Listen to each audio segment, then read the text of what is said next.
Parasti, kad jūs esat nobrieduši uzsākt jaunu internetu veikalu izstrādi, tie termiņi, uz kuriem jūs rēķinaties, tur ir 3 mēneši, 4, 5, lielākos projektos dažreiz tie ir pat vairāk mēneši. Bet vai jūs zinājāt, ka internetu veikalu arī var izstrādāt pa lielam nedēļas laikā, 2 nedēļu laikā, mēnešu laikā? Un tas ir viss atkarīgs no tā, cik daudz informācijas uzņēmums ir jau sagatavojis pašā sākumā.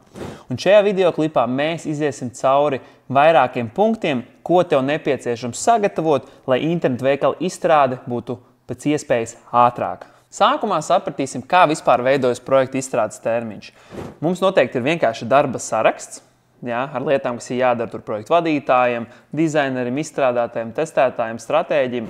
Tad mums ir jāsaprot, ka projekts ir izdalīts uz garāku periodu, jo viņam ir jāveic vairāki projekti. Parasti komanda nestrādā full time pie jūsu projekta. Ir izdalīts resursus vairākiem projektiem uz lielāku termiņu, lai arī visus varētu nodot laikā. Un tad pēdējā lieta, un bieži vien tā ir vissvarīgākā, kāpēc termiņš ir bieži vien garāks, tāpēc, kad uzņēmums, kurš ir pasūtījis internetu veikalu izstrādi, nespēja laicīgi piegādāt visu informāciju, un tā, ka viņi ir piegādājuši, izstrādes uzņēmums jau strādā pie citiem darbiem, pie citiem projektiem, nevar pieslēgties un vienkārši grūti plānot, un tā paiet nedēļa, pēc nedēļas tas aiziet mēnešos, un tāpēc arī tas projekts aiziet daudz mēnešos. Un tagad iziesim cauri sarakstam, kas jums ir jāsagatavo, lai internetu veikalu izstrāde notiktu šitik ātri. Pirmais. Produktu kategoriju saraksts. Sagatavot pilno kategoriju koku, ja tas ir vienā līmenī, 2 vai vēlams maksimums tikai 3 līmeņos, ja tālāk mēs ejam, lietojamība paliek grūtāk.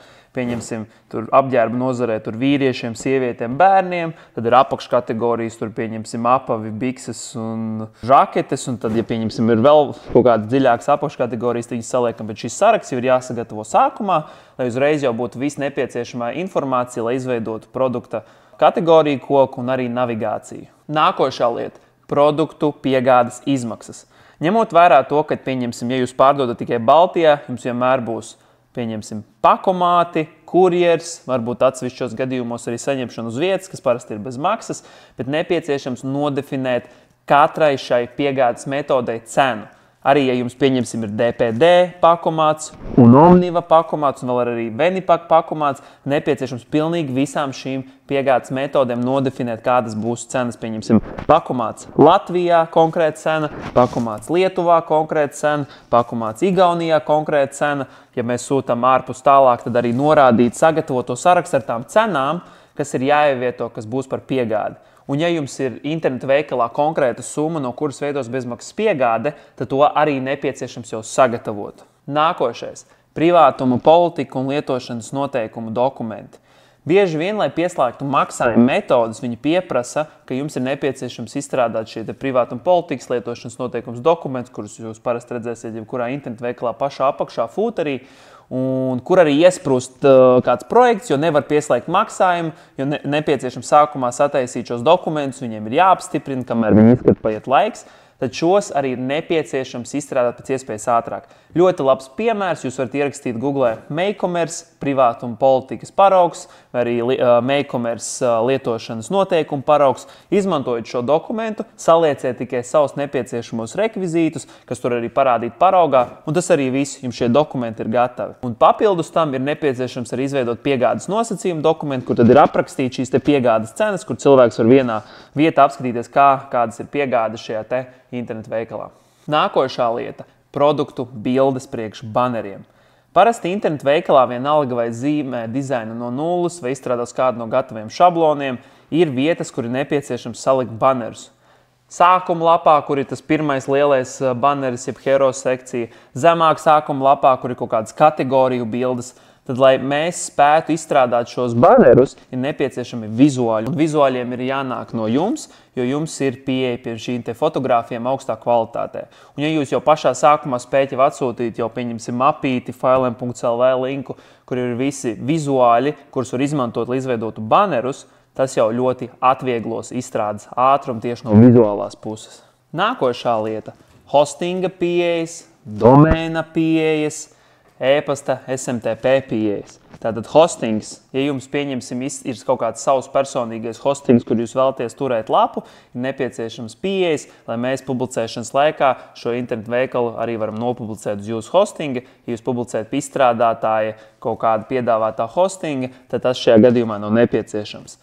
Domēna pieejas, kas ir jūsu nosaukums, piemēram, www.internetveikals.lv. Bieži vien šis domēns jums atrodas mājaslapā kā nano vai nic.lv, tad nepieciešams ir šīs pieejas, lai izstrādātājs varētu publicēšanas brīdī veikt nepieciešamās darbības. Un pēdējais SMTP ir jāsaprot ļoti vienkāršā valodā, ja ir jāsaprot, kur hostējas jūsu e-pasts, vai tas ir Gmail, vai tas ir Microsoft, vai tas ir kaut kāds jūsu serveris, un tad attiecīgi izstrādātājs zina, kur meklēt nepieciešamās SMTP pieejas.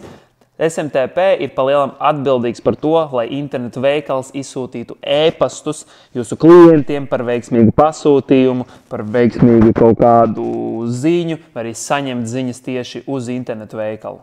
Tālāk nepieciešamā informācija jau informatīvajām lapām, kā par mums un kontakti, vajadzēs uzņēmuma rekvizītus, kontaktinformāciju, kā telefons, e-pasts, adrese.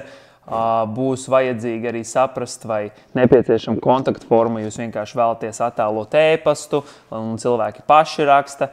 Tad pieņemsim par mums lapā jau kaut kāds paragrāfs par to, kur ir apraksts par jūsu uzņēmumu, vērtības un tādas lietas, kuras nepieciešams ielikt. Bet par mums lapā tas ir tāda sadaļa paredzēta. Ja ir plānots internetu veikalā likt biežāk uzdotos jautājumus, tad viņus vēlams jau arī sarakstīt sākumā. Tad, ja mēs atgriežamies atpakaļ tieši pie e-komercijas procesiem, tad arī jāsaprot, vai visiem produktiem tiek pierēķināts klāt PVN vai nē, jo ir vēl uzņēmumi, kur nav sasnieguši nepieciešamu apgrozījumu, viņi pārdod bez PVN.